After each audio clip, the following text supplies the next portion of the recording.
Rafael, I'm going to ask you the same question I asked these guys. Tell me about a process within your organization where this symptom shows up. Oh, great, Micah. In Petrobras, we are a state-owned company, so we have a lot of specific laws, regulations that we must follow in every bid.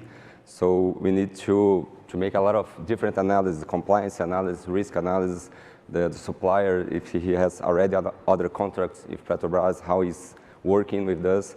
So it's a lot of different things that we need to do very fast because of the total time of the bid. It cannot be too much. And it's a challenge. And we are talking about 1,000 bids every year. So yeah, that's a lot of work. So what would it mean for your organization if you were able to streamline this process with an agent? Oh, it would be great. Because, like I said, it's so many different areas that we have to put in the bid to make this analysis. So to construct some goal-based agents for each of these subjects will be great for us, and we ask for the professional team to implement for us. Very cool. Rafael, thank you so much for joining me. Thank you, Micah.